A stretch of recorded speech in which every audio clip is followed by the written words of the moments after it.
Alright, so this is the second video in this series, and today, in this video we're going to look at the introduction.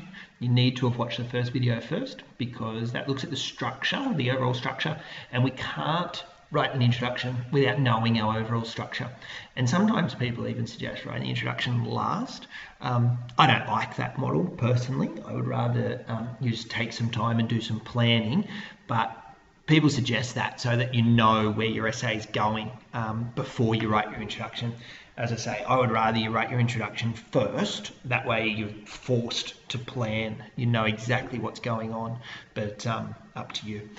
So the introduction needs to do two things. It needs to give a thesis statement. A thesis statement is essentially a one-sentence answer to the entire question. So it's quite a broad statement, but outlines your answer.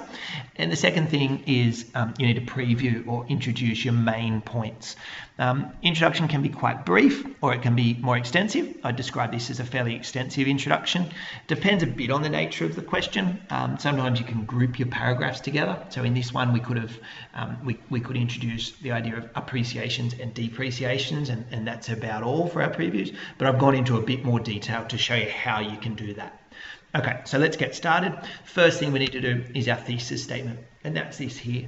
So thesis statement, some people describe as a rewrite of the question. I would say that's not quite right. It's not quite a rewrite of the question as much as it's using the language of the question to answer the question. So we want to start answering the question straight away.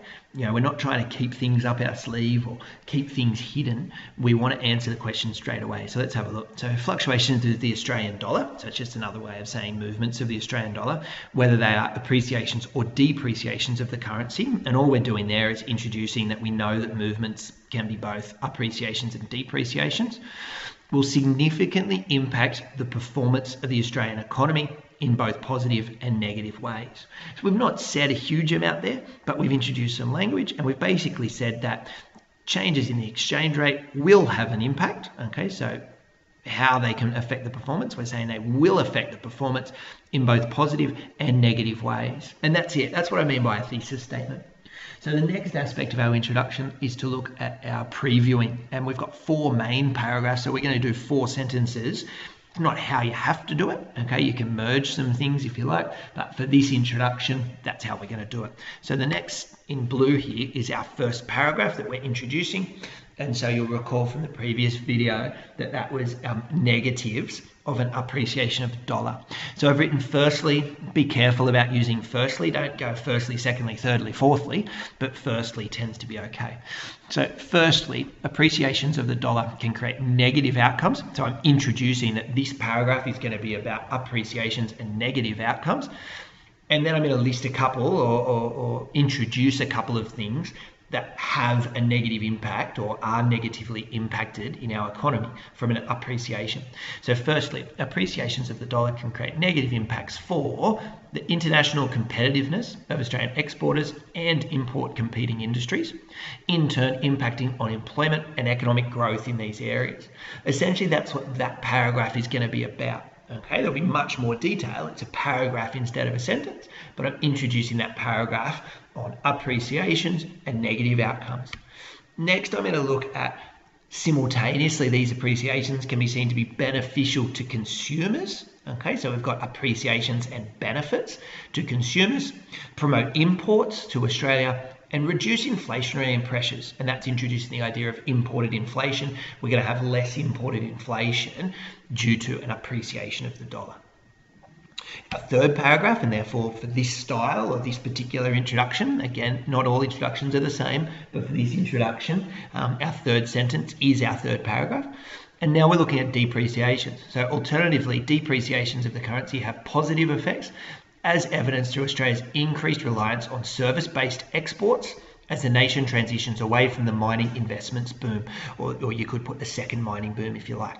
So depreciations have positive effects, and that's based around our exports. So now our exports are able to compete because we've got that depreciation, and that's what happened in that period.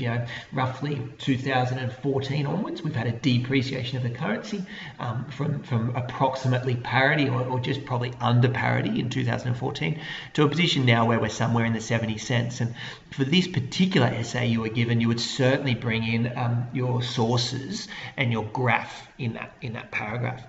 And lastly, our final paragraph, the depreciating currency negatively affects, and that's our last paragraph about depreciation, negatively affects the external stability of the nation, namely through increasing the size of the current account deficit and the value of foreign denominated debt. And that's what I talk about by that really importance of language and the specificity of language. We must be really on the mark.